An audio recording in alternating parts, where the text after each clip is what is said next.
Tiene la palabra la diputada Ana Gailar.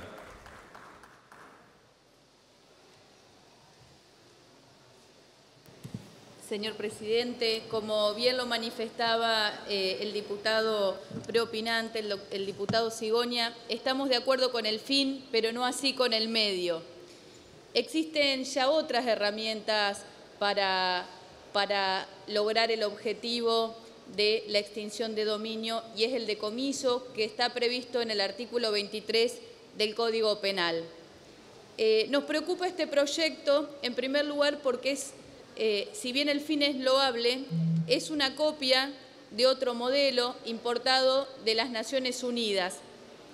Y eso no se adecúa a la coyuntura y a nuestro país y a la estructura jurídica de nuestro país. Este modelo importado de Naciones Unidas, nosotros vemos que tiene que ver con estas teorías que se suelen imponer desde Estados Unidos, que son la teoría de la guerra preventiva, la teoría de la emergencia, que lo que hacen es generar el marco para cercenar o avanzar sobre las libertades individuales, sobre las garantías, poniendo en peligro o vulnerando el Estado de Derecho. ¿Y por qué digo esto? Nuestra Constitución Nacional es muy clara respecto al principio de inocencia, respecto a que ninguna persona puede ser considerada culpable hasta que esto no sea declarado por una sentencia judicial.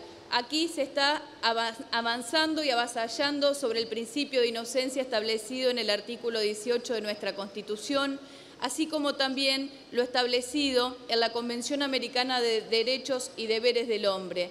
Es decir, acá estamos poniendo a todos los ciudadanos argentinos bajo sospecha. Todos somos culpables, salvo que se declare la inocencia. Y a nosotros también nos preocupa y queremos que se investigue la corrupción. Pero no podemos permitir que las normas que este Parlamento legisla y aprueba cercenen derechos y garantías individuales, porque hoy está de moda el combate de la corrupción, máxime cuando ya hay otras herramientas existentes en nuestro ordenamiento jurídico. Y es muy burdo el artículo, uno de los primeros artículos del proyecto, cuando establece que se va a considerar actividad ilícita toda actividad tipificada como delictiva, aun cuando no se haya dictado sentencia penal. Es decir, que vamos a avanzar con el decomiso o con la extinción del dominio cuando no existe una sentencia penal. Es decir, cuando una persona todavía no sea declarada culpable, se avanza con la extinción de dominio, es decir, vulnerando un derecho sin una sentencia judicial, y esto nos parece grave. Nos parece grave lo de la imprescriptibilidad, porque las garantías y derechos que establece nuestra Constitución y todo el plexo normativo internacional establecen claramente una serie de límites al poder coercitivo que tiene el Estado, y eso debe ser respetado, porque si el Estado puede avasallar fundándose o justificándose en esto de la emergencia sobre los derechos y sobre las garantías, estamos hablando de un Estado absolutista y de un Estado autoritario. Y nos preocupa la corrupción, nos preocupa muchísimo. Por eso nos retiramos de la última sesión cuando se trató el traspaso de la Unidad de Información Financiera de la órbita del Ministerio de Justicia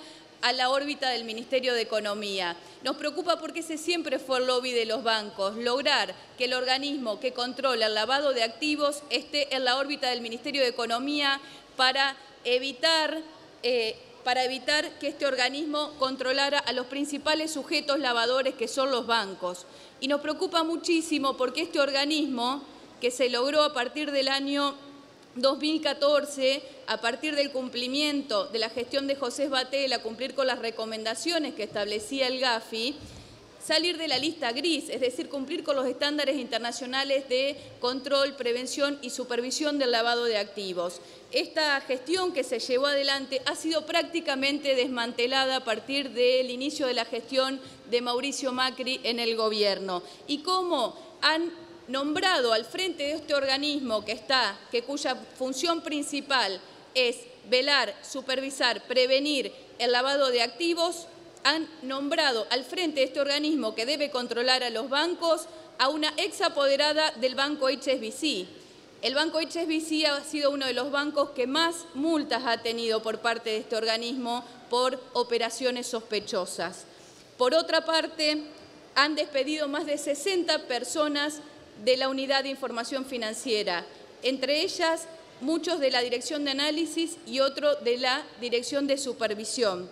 Por otra parte, han dictado el decreto 146, donde establecen que al GAFI ya no va a ir más el director ejecutivo de la UIF, sino que va a ir el ministro de Justicia y Seguridad, es decir, el doctor Garabano, que por otra parte inmediatamente dictan otro decreto, que es el decreto 360, donde se establece que ya el análisis y la supervisión no lo va a hacer la UIF de todo el lavado y control de lavado de activos, sino que lo va a hacer una coordinación, un programa especial que se crea en la órbita del Ministerio de Justicia. Es decir, todo este trabajo sistemático que estaba llevando adelante la Unidad de Información Financiera, se comienza a desmembrar las tareas y las facultades y se empiezan a poner algunas tareas en la órbita del Ministerio de Justicia, otras en el marco de la UIF, y esto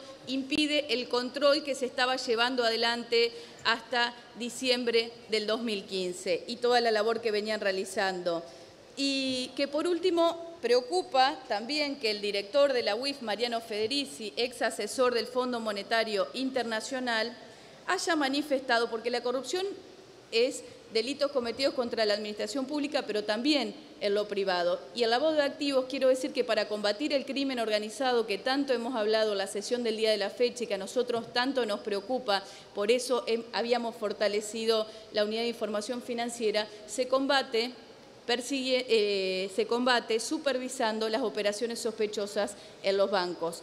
Entonces, nos preocupa que el doctor Federici manifieste que la UIF ya no se ocupará del lavado de activos y de supervisar operaciones de los bancos, sino que se va a ocupar solamente de supervisar operaciones que tengan que ver o vinculadas a la corrupción y al narcotráfico. Todos sabemos que en este país los narcotraficantes están sueltos y los que están presos son los perejiles, porque tenemos un poder judicial que es sumamente corporativo, que es patriarcal y que persigue a los más débiles. Los narcotraficantes están en la calle. Para perseguir los narcotraficantes necesitamos una unidad de información financiera fuerte. Y lo que hace este proyecto es tratar de tomar una preocupación que hoy hay en nuestra sociedad, tratando de demostrar que es una iniciativa novedosa. La verdad que no es novedosa, por eso nosotros estamos planteando nuestro dictamen de minoría que se complemente el artículo y se modifique el artículo 23 del Código Penal para llevar adelante esta medida donde claramente si se procede a la extinción del dominio se estarían avasallando y no respetando el principio de inocencia, ya que estaríamos permitiendo que a una persona se le extinga el dominio sin una sentencia que lo hubiera declarado antes culpable. Y cuando dicen que esto es autónomo y es en el marco del fuero civil y que no tiene nada que ver con el fuero penal, eso no es verdad, es falaz, porque en el artículo 13 se enumeran los distintos delitos los cuales harán procedente la extinción del dominio, con lo cual, ¿cómo puede ser que proceda una sanción o una pena si nosotros no tenemos una sentencia judicial previa? Esto nos preocupa del proyecto, por eso nosotros hemos presentado desde el Frente para la Victoria un dictamen de minoría donde establecemos que la figura correcta es en el Código Penal modificar el artículo 23 donde se establece la figura del decomiso. Muchas gracias y espero que el Pleno de la Cámara pueda tratar de manera urgente distintos proyectos que hemos presentado, expresando preocupación por el desmantelamiento de la Unidad de Información Financiera y expresando también un pedido de informes al ministro Garabano para que informe cuáles son los pedidos de informes que ha solicitado la UIF Argentina a las distintas UIF a nivel internacional para saber los movimientos de las cuentas del presidente Mauricio Macri. Nada más, señor presidente. Espero que tener el acompañamiento del Pleno de la Cámara. Muchas gracias. Gracias, señora diputada.